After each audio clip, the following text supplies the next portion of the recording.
Di desa terpencil pedalaman Kalimantan Barat, hutan rimba dipercaya menjadi tempat bersemayam makhluk gaib, penjaga kayu langka yang disebut ulin hitam. Siapapun yang menebang kayu ini tanpa izin leluhur akan didatangi ruh perempuan berambut pohon, berkulit kayu, dan berdarah getah. Disebut sebagai sundel kayu hitam. Saat proyek pembangunan resort mewah dimulai di kawasan itu, tim pekerja mulai mati satu persatu secara mengenaskan. Seorang jurnalis muda, Wido, datang untuk menginvestigasi, tapi ia justru menemukan rahasia mengerikan yang menghubungkannya secara langsung dengan ruh hutan tersebut. Ini dia selengkapnya di Fakta Sejarah channel YouTube. Langit Kalimantan Barat mendung sore itu, menyambut kedatangan Wido dengan bau lembab tanah basah yang khas. Mobil sewaan yang ia tumpangi menepi di jalan tanah berlumpur. Di pinggir desa Ranjau, desa yang bahkan tak muncul di peta digital. Jalanan rusak dan dikelilingi pepohonan, menjulang seakan menatap sinis, membuat punggung Wido bergidik. Ia membuka kaca jendela mobil, mencium aroma resin dan getah kayu yang kuat, bercampur asap pembakaran dari dapur-dapur rumah warga yang tersebar berjauhan. Wido, jurnalis muda yang biasa menulis tentang budaya lokal dan cerita rakyat, datang bukan tanpa alasan. Beberapa pekan lalu, redaksi tempatnya bekerja menerima surat tak bertanda, berisi potongan-potongan koran lokal dengan tajuk mengerikan. Pekerja tewas membatu di hutan resort, kutukan kayu ulin hitam. Semua berita berhenti tanpa kelanjutan. Tak ada penjelasan, tak ada investigasi, seakan semuanya dikubur bersama kematian mereka. Langkah Wido pelan saat ia menyusuri jalan tanah berbatu menuju rumah kepala desa. Matanya menangkap rumah-rumah panggung berlumut, sebagian dengan tirai tertutup rapat. Anak-anak tak terlihat, hanya seekor anjing kurus yang menyalak tanpa henti sambil menatap ke arah hutan. Hutan itu berdiri lebat dan hitam.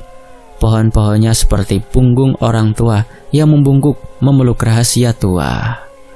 Selamat datang di desa Ranjau, Nak Wido, sambut seorang pria tua berjenggot putih dan berikat kepala kain hitam. Ia memperkenalkan diri sebagai Pak Lahing, kepala adat sekaligus tetua desa. Di ruang tamu rumah kayu yang hangat dengan aroma dupa dan minyak kayu putih, Wido dipersilakan duduk. Foto-foto tua tergantung di dinding. Kebanyakan mengenakan pakaian adat Dayak, berdiri di tengah hutan. Sementara itu di pojok ruangan, sebuah miniatur pohon ulin terpajang dalam kotak kaca. Ada goresan tulisan tangan di bawahnya. Kami hanya pinjam, tak punya hak menebang. Pembangunan itu sudah 3 yang mati. Tubuh mereka keras seperti tiang ulin, ucap Pak Lahing lirih. Suaranya berat seperti batang kayu tua yang lapuk, tapi belum tumbang. Wido membuka buku catatannya. Apa Bapak tahu apa penyebabnya? Kecelakaan kerja, serangan hewan? Pak Lahing menggeleng pelan, matanya menatap lurus ke arah jendela, ke bayang-bayang hutan di kejauhan. Kayu ulin hitam itu tidak boleh ditebang. Itu janji kami pada leluhur. Itu bukan pohon biasa. Ia lalu menceritakan legenda tua yang telah diwariskan secara lisan. Hutan itu, terutama kawasan yang disebut Bukit Tunggul Mati, adalah wilayah sakral. Tempat itu dijaga oleh arwah perempuan yang menyatu dengan pohon ulin. Siapapun yang menebangnya tanpa izin akan mengalami panggilan dari hutan. Panggilan itu bukan suara, tapi kutukan yang masuk lewat mimpi, lewat desir angin, lewat bunyi ketukan dari batang pohon yang telah ditebang. Dulu tidak ada satupun warga berani masuk terlalu dalam. Tapi semua berubah sejak orang kota datang bawa uang, janji pekerjaan, janji kemajuan. Wido mengangguk pelan. Ia tahu betul bagaimana banyak kampung adat di Indonesia yang perlahan tergilas roda pembangunan. Uang selalu jadi alat ukur kepercayaan yang mudah luntur. Sayangnya, uang tak pernah cukup untuk menebus kutukan. Warga desa, apakah mereka mendukung proyek itu? Tanya Wido. Wajah Pak Lahing menegang. Ia menunjuk ke arah luar jendela, ke satu rumah kayu bercat biru yang tampak paling megah. Yang punya rumah itu, Juhri, dulu paling vokal menolak. Tapi setelah dikasih uang muka, dia sendiri yang ajak tetangganya ikut menandatangani izin. Sekarang dia minggat, anaknya jadi yang pertama mati. Wido mencatat cepat. Boleh saya berbicara dengan warga lain? Mungkin yang masih menolak proyek? Pak Lahing hanya menarik nafas dalam. Sedikit yang masih mau bicara, nak. Banyak yang takut. Banyak yang pura-pura lupa. Kau datang ke sini sebagai penulis, bukan orang proyek. Tapi hutan itu tahu siapa yang berniat menyelidik. Kalau kau dengar suara ketukan dari batang pohon, jangan jawab, jangan hampiri. Petang mulai turun. Wido keluar dari rumah Pak Lahing, menyusuri jalan kecil ke warung kopi yang kata warga masih buka tiap malam. Di sanalah ia bertemu dengan Bu Eroh, wanita setengah bahaya yang menjual kopi dengan gorengan di teras rumahnya. Mereka kira hutan itu mati, tapi itu cuma tidur, kata Bu Eroh, sambil menuangkan kopi ke gelas kaleng. Sejak mereka buka tanah itu, sering ada suara seperti ada yang ngetuk-ngetuk, kayak orang minta dibuka, tapi bukan dari pintu, dari dalam pohon, Mas. Wido menelan ludah. Ibu dengar sendiri? Dengar, tapi saya pura-pura tuli. Orang tua dulu bilang, kalau pohon minta dibuka, itu artinya arwah di dalam sudah tak sabar, dan itu pertanda. Ia menggantung ucapannya, pertanda akan ada yang dibawa. Sebelum Wido sempat bertanya lebih lanjut, angin malam menerpa dari arah hutan, dingin, tajam, dan membawa aroma basah tanah bercampur darah. Entah kenapa bulu kuduknya berdiri. Anjing yang tadi menyalak kini melolong panjang, seperti meratapi sesuatu yang hanya ia yang bisa lihat. Di kejauhan, dari arah hutan yang pekat, Wido sempat mendengar suara ketuk-ketuk, ketuk pelan, teratur, seperti palu kecil memukul dari dalam batang kayu tua. Di lain waktu, hujan turun malam itu, deras, menyapu atap rumah panggung yang sudah menua dan melunakkan tanah di sekeliling desa Ranjau. Wido menatap keluar jendela kamar kecil tempatnya menginap. Cahaya petromak menyorot samar wajahnya yang mulai lelah. Tapi bukan lelah tubuh, melainkan pikirannya yang terus berputar. Baru sehari di desa itu, ia sudah mencatat 3 kasus kematian tak wajar. Terbaru, seorang mandor proyek ditemukan tergantung di batang pohon ulin, tak jauh dari lokasi pembangunan yang mandek. Tubuhnya tergantung kaku, telapak kakinya bahkan tidak menjuntai bebas, melainkan menempel erat pada batang kayu, seolah menempel begitu saja, seperti ditumbuhkan dari batang itu. Dia keras, Mas, seperti kayu, kulitnya pun menghitam, bukan karena busuk, tapi seperti berubah, jasadnya keras seperti batu, kata Pak Joko, salah satu warga yang ikut menurunkan jasad itu. Wido sempat melihat tubuh itu sebelum dikuburkan cepat-cepat. Benar saja, tubuh itu sudah tak tampak manusiawi, kaku, mengeras, dan menghitam seperti serat pohon ulin tua. Wido merasa ada sesuatu yang menjalar pelan-pelan dalam pikirannya. Ketakutan yang belum terbentuk, tapi jelas mengintai. Malam semakin larut, dan suara ketukan itu datang lagi. Tok tok tok. Suara itu bukan dari pintu, bukan pula dari lantai kayu rumah panggung tempatnya menginap, tapi dari luar, dari hutan, dari batang-batang pohon yang menjulang bagai penjaga. Widodo menahan nafas. Ia membuka jendela sedikit, hanya cukup untuk melihat ke arah gelap tempat suara itu berasal. Tak ada siapa-siapa, tak ada bayangan, hanya keheningan dan tetesan air hujan yang menetes dari daun ke tanah. Namun ketika ia mencoba menutup jendela, pandangannya sempat menangkap sesuatu. Sekelebat bayangan putih kecil berdiri jauh di antara 2 pohon ulin, diam, menatap. Paginya suasana desa berubah drastis. Beberapa keluarga sudah mengemasi barang. Gerobak kayu ditarik dengan tergesa, anak-anak digendong. Orang tua menatap tanah sambil merapal doa pelan. Mereka memilih meninggalkan kampung. Kami tidak kuat lagi, kata seorang ibu muda dengan suara serak. Semalam, pohon di belakang rumah saya berdarah. Wido terpaku. Hah? Berdarah? Iya, kayunya mengeluarkan cairan merah gelap. Baunya busuk sekali, seperti bangkai. Suami saya sakit sekarang, demam tinggi, matanya seperti tak bisa melihat. Kengerian itu menyebar pelan tapi pasti. Dan satu persatu, rumah kosong mulai bermunculan. Desa Ranjau yang tadinya hanya sepi, kini jadi senyap. Tak ada suara ayam, tak ada suara alat pertukangan, hanya daun-daun kering dan bisikan angin. Pak Lahing tetap tinggal. Ia duduk di balai-balai depan rumah, menatap Wido yang berjalan mendekat dengan wajah penuh pertanyaan. Ini baru permulaan, katanya lirih. Arwah itu belum puas. Mereka hanya kirim tanda tentang kerusakan yang dibuat. Tanda? Wido duduk di depannya, menyalakan recorder suara kecil yang selalu ia bawa. Pak Lahing menunjuk ke arah utara desa, ke tempat proyek pembangunan resort yang sudah terbengkalai. Dulu tempat itu bukan sembarang hutan. Di sanalah orang tua kami dulu menguburkan para penjaga hutan sakral. Mereka yang bersumpah menjaga batas antara dunia manusia dan dunia arwah. Tapi pengembang datang dengan alat berat, dengan semen dan niat buruk. Mereka tebang ulin yang dijadikan penanda kuburan, padahal di dalam pohon-pohon itu ada roh penjaga. Wido mencatat cepat. Jadi setiap pohon ulin bisa jadi penjara bagi roh, atau itu hanya penjaganya saja untuk mengamankan dari tangan-tangan curang? Bukan penjara, sanggah Pak Lahing. Lebih seperti rumah, tempat arwah tinggal, diam dan menjaga. Tapi kalau rumahnya dirusak, mereka keluar, mereka otomatis marah. Suara ketukan yang semalam terdengar jelas bukan kebetulan. Bukan sekedar suara alam tapi tanda. Seperti ketukan di peti mati dari dalam. Ada yang ingin keluar.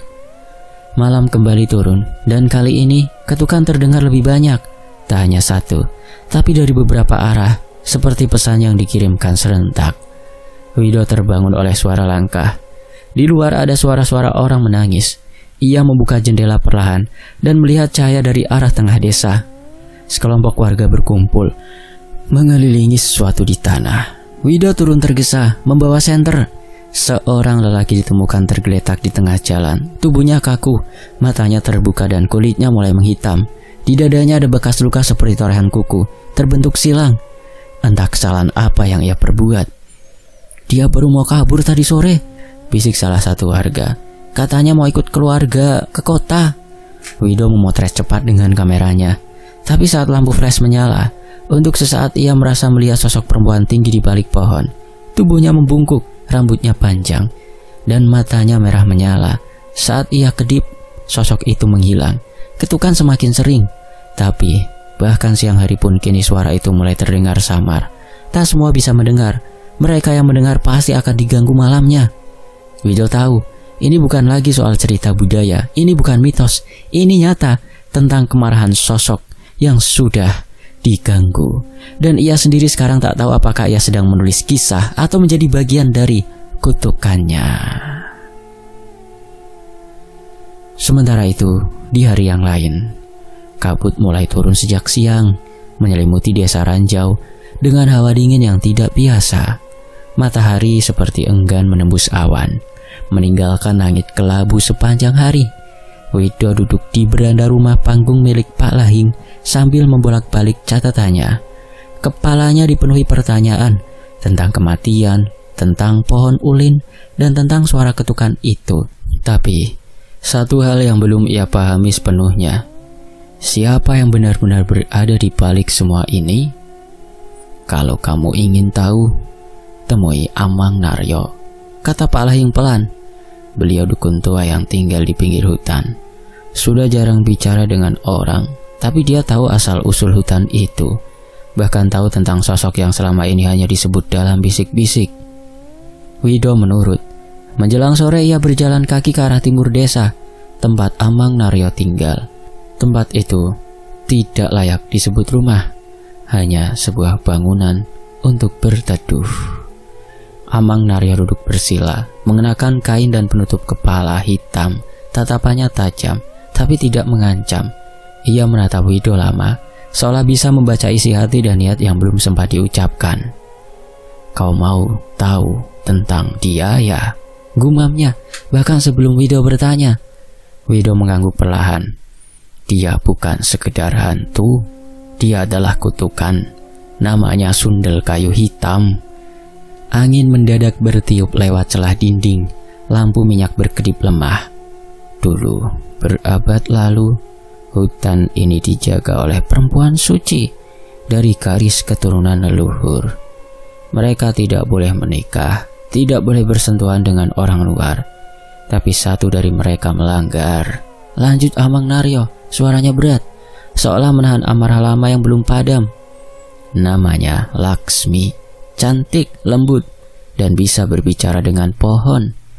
Ia jatuh cinta pada lelaki pendatang dari tanah seberang, orang kota yang datang dengan rombongan pembalak kayu. Ia tak hanya menyerahkan tubuh dan hatinya, tapi juga rahasia hutan. Ia menunjukkan di mana pohon-pohon keramat tumbuh. Wido mencatat perlahan, tapi sorot matanya mulai gelisah. Maka oleh tetua suku, Laksmi dihukum. Ia tak dibunuh seperti orang biasa.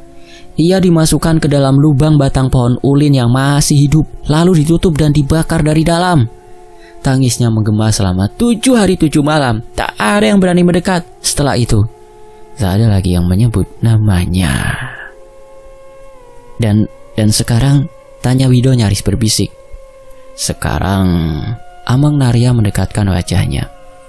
Sekarang seseorang dari proyek itu, seorang pekerja entah sengaja atau tidak, membuka batang pohon yang dulu jadi kuburannya. Saat mesin menembus ke inti pohon ulin itu, arwah Laksmi bangun. Tapi ia sudah bukan Laksmi lagi. Ia sudah menjadi sundel kayu ireng. Arwah pendendam yang tak lagi bisa dibujuk. Ia haus akan balas dendam. Dan siapapun yang terlibat dalam pembangunan itu akan jadi korban. Wido merinding. Lalu bagaimana cara menghentikannya, Mang? Amang Narya diam lama. Ia menoleh ke arah botol-botol di dinding, lalu mengambil satu berisi cairan hitam pekat dan menyerahkannya pada Wido. Ini minyak pembuka mata. Jangan digunakan sembarangan. Kalau kau pakai malam-malam di hutan, kau bisa melihat dia. Tapi hati-hati. Sekali mata batinmu terbuka untuk dia, dia juga bisa melihatmu. Wido menatap botol itu dalam diam. Minyak hitam itu bergerak perlahan, seperti ada sesuatu yang hidup di dalamnya. Sebelum pulang, Amang Narya menambahkan, jika kau benar-benar ingin tahu lebih jauh, cari nisan yang ditanam di kaki pohon ulin terbesar di lokasi proyek. Di sanalah sisa tubuh Laksmi pernah dikubur setelah pohon itu tumbang. Tapi ingat, jangan datang sendiri dan jangan datang saat malam. Wido berjalan pulang dalam diam. Angin mengiringi langkahnya. Semua kepingan mulai menyatu. Kematian yang aneh, ketukan di malam hari, tubuh yang mengeras seperti kayu. Semua adalah tanda bahwa batas dua dunia sudah dilanggar. Dan kini sundel kayu Habang bukan sekedar legenda yang dikisahkan turun-temurun. Ia nyata, ia bangkit, dan ia sedang mencari mereka yang bertanggung jawab, termasuk orang-orang yang hanya sekedar menulis kisahnya. Di sisi lain, langit malam itu kelam. Awan pekat menggantung rendah, seolah menindih tanah dengan beban tak kasat mata. Wido berdiri di balik pagar seng lokasi proyek. Nafasnya menggantung di udara yang lembab. Tak ada satpam, tak ada suara mesin. Sejak kematian ketiga, proyek dihentikan sementara. Tapi bagi Wido, malam ini adalah kesempatan. Ia menyusup ke dalam dengan membawa senter kecil dan kamera tua. Langkahnya pelan, menyusuri puing dan kerangka bangunan setengah jadi. Bau tanah yang tercampur minyak mesin menyambutnya, namun ada aroma lain, tajam dan amis seperti besi yang berkarat. Di sudut halaman proyek, tertumpuk puluhan batang kayu ulin. Batang-batang itu belum sempat dipotong sepenuhnya. Sebagian bahkan masih meninggalkan bekas darah di sisi gergajinya, tapi bukan darah biasa. Wido mendekat, lalu tersentak. Dari salah satu batang kayu mengalir cairan kental seperti getah, berwarna merah gelap, warna yang terlalu mirip darah manusia. Ia merunduk, menyentuhkan seujung jarinya, lengket, hangat. Getah, gumamnya pelan. Tapi hatinya tahu, ini bukan getah biasa. Tiba-tiba terdengar bunyi logam jatuh. Wido refleks, mematikan senter dan menunduk di balik tumpukan kayu. Ia menahan nafas, berharap itu hanya suara angin yang meniup seng. Tapi tidak. Sebuah suara lirih terdengar, suara desahan seperti nafas berat dari tenggorokan yang terbakar. Wido menengok ke arah gudang kecil di samping truk proyek. Pintu kayu tua yang sedikit terbuka, bergoyang pelan tertiup angin. Ia melangkah mendekat, jari-jarinya gemetar saat menyentuh gagang pintu. Dengan satu dorongan, pintu itu terbuka sepenuhnya. Di dalamnya gelap gulita, hanya cahaya dari bulan yang masuk lewat celah atap. Di atas meja panjang, berserakan kertas laporan, helm proyek, dan satu benda yang menarik perhatian Wido. Kamera CCTV portable. Ia mendekat dan menyalakan layarnya. Masih ada baterai. ia menelusuri rekaman terakhir. Gambarnya buram, suara statis memenuhi layar. Tapi perlahan muncul sosok pria, salah satu pekerja, sedang duduk di samping batang pohon ulin yang baru dipotong. Kamera tampaknya tak sengaja tertinggal di sana. Beberapa menit tak terjadi apa-apa, namun tiba-tiba dari batang kayu itu muncul retakan.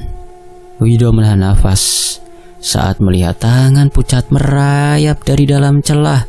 Lalu tubuh seorang wanita merangkak keluar, rambutnya panjang, kusut menutupi wajah. Wanita itu mendekat ke arah pria yang belum menyadari kehadirannya. Suasana di layar menjadi lebih kacau, seolah gangguan signal muncul dari kejauhan tak terlihat, tapi jelas, sangat jelas. Ketika tangan wanita itu mencakar punggung sang pekerja, seketika tubuh pria itu menegang, membiru, lalu perlahan mengeras seperti kayu tua. Layar mati. Wido mundur, tubuhnya lemas.